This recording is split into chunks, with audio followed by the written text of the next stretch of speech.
ये इतने दिनों तक नौकरी करने के बाद किसी को भी नौकरी से निकाल देना कहीं से भी उचित नहीं है, ये अनुचित है। और माननीय उच्च न्यायालय का ध्यान हम इस पर आकृष्ट कराएंगे कि ऐसे लोगों का जीवन कम से कम तो सुरक्षित किया जाए, बचाया जाए, उनको उनके जॉब की जो सिक्योरिटी है हम तो उम्मीद करेंगे कि नहीं जाए। हम कोशिश करेंगे, उनके पक्ष में लड़ेंगे और हम पूरी कोशिश करेंगे कि उनकी नौकरी नहीं मिले। आप जो है कहते हैं कि शिक्षकों को यूनियन बनाने का राइट नहीं है, यूनियन बनाने का अधिकार नहीं है, तो इस तरीके का आदेश कहीं से भी उचित नहीं है, क्योंकि सबको डेमोक्रेटिक राइट है, लोकतांत्रिक अधिकार सबके पास है ना कि वो कर सकता है। इनका खुद ही आईएएस लोगों का अपना यूनियन है, संगठन। बीजेपी जो कहती है वो हम नहीं कह सकते। बीजेपी का क्या है, बीजेपी का लोग का देखिए क्या स्थिति है। वो तो ऐसे ही यूनिवर्सिटीज़ को और कॉलेजेस को बर्बाद करने में लगी हुई है। जो भी आज मोदी जी के खिलाफ बोलता है उसको कॉलेज से निकाल दिया जाता है। तो वो तो इतनी तानाशाही उनके सरकारों की खुद ही है कि उनको तो इससे बोलने का कोई अधिकार ही नहीं। नमस्कार, आप देख रहे हैं न्यूज़ फॉर नेशन में आपके साथ अभिजीत सिंह। बिहार में लगातार शिक्षक बहाली की प्रक्रिया चल रही है। जिस तरह से बात करें कि TRE-1 का जो एग्जामिनेशन हुआ और नियुक्ति पत्र भी बांट दिया गया, तो वहीं बात करें तो TRE-2 का जो शिक्षक बहाली है वो चल रहा है। लेकिन एक तरफ तो बिहार सरकार नौकरी दे रही है, तो दूसरी तरफ उन जो शिक्षक हैं जो पहले से काम कर रहे हैं उनकी नौकरियां भी ली जा रही है। इसे बात करने के लिए हमारे साथ हैं भाकपा माले के विधायक हैं अजीत कुशवाहा। कैसे देख रहे हैं, एक तरफ तो सरकार नौकरी दे रही है, दूसरी तरफ शिक्षकों की नौकरी भी ले रही है। तो सरकार नौकरी नहीं ना ले रही है भाई। हाईकोर्ट में किसी ने केस कर दिया और हाईकोर्ट का ये आदेश आया है। हम हाईकोर्ट में शिक्षकों का पक्ष रखेंगे सरकार की तरफ से। हम सरकार से आग्रह करेंगे कि सरकार अपने बहाल शिक्षकों के पक्ष में खड़ी हो, क्योंकि उसको तो सरकार ने बहाल किया है। इसलिए इतने दिनों तक नौकरी करने के बाद किसी को भी नौकरी से निकाल देना कहीं से भी उचित नहीं है, ये अनुचित है।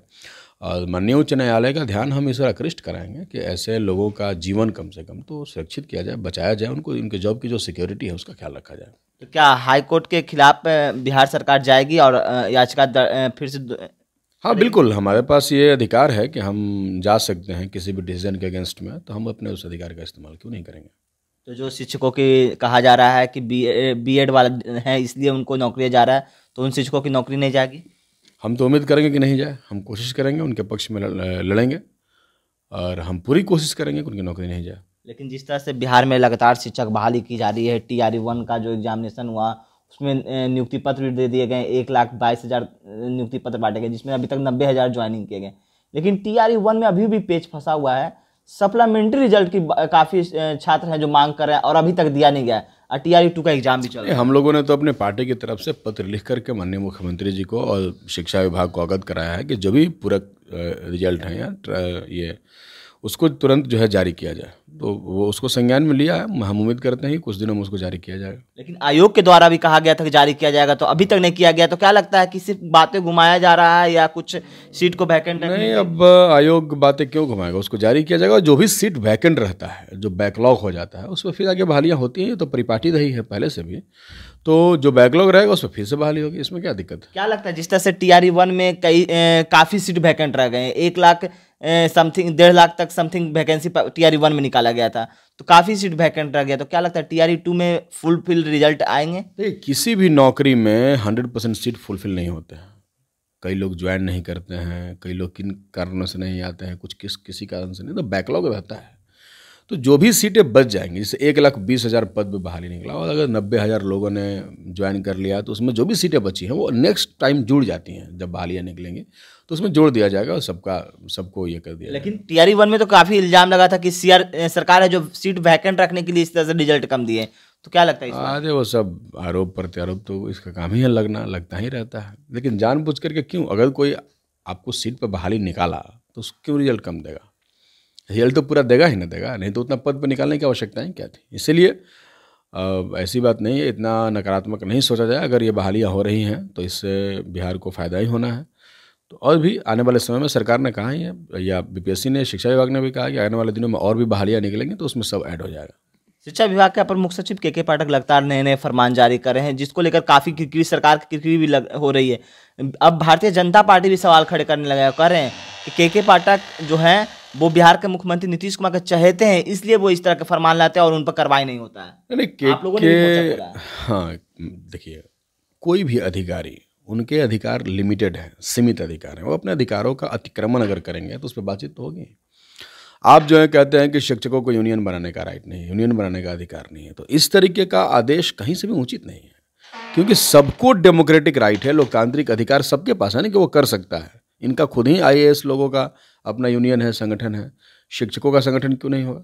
शिक्षक प्रतिनिधि चुन करके जाते हैं विधान परिषद में, उनकी बात रखते हैं। अगर शिक्षक का संगठन नहीं रहेगा तो प्रतिनिधि कैसे चुने जाएंगे?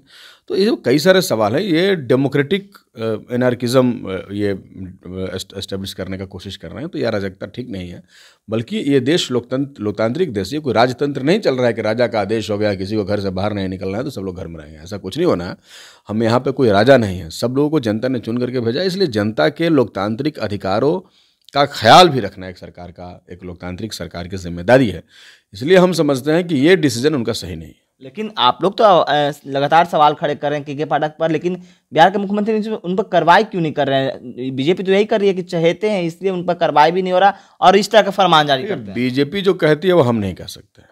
बीजेपी का क्या है? बीजेपी का लोग का देखिए क्या स्थिति है। वो तो ऐसे ही यूनिवर्सिटीज़ को और कॉलेजेस को बर्बाद करने में लगी हुई है। जो भी आज मोदी जी के खिलाफ बोलता है उसको कॉलेज से निकाल दिया जाता है। तो वो तो इतनी तनाशाही उनके सरकारों की खुद ही है कि उनको तो इससे बोलने का कोई अधिकार ही नहीं है। लेकिन हम लोग बोल रहे हैं ना जी, हम लोग तो बोल रहे हैं मजबूती से। बीजेपी का औकात है बोलने का? दिल्ली यूनिवर्सिटी में और कई सारे विश्वविद्यालयों से लोगों को निकाला जा रहा है जो सरकार के खिलाफ कोई भी बयान दे देते हैं, उनको बोलने का अधिकार नहीं है। यूनिवर्सिटीज़ में भी उन्होंने ये नियम लागू कर दिया। तो इसलिए वो क्या बोलेंगे? वो तो खुद ही जो है ये सब कुछ कर रहे हैं। लेकिन हम लोगों ने तो ये बोला है और हम चाहते हैं कि लोकतांत्रिक जो स्पेस है, डेमोक्रेटिक स्पेस जो जनता का है, किसी भी क्षेत्र में काम करने वाले कर्मियों का, वो बना रहे।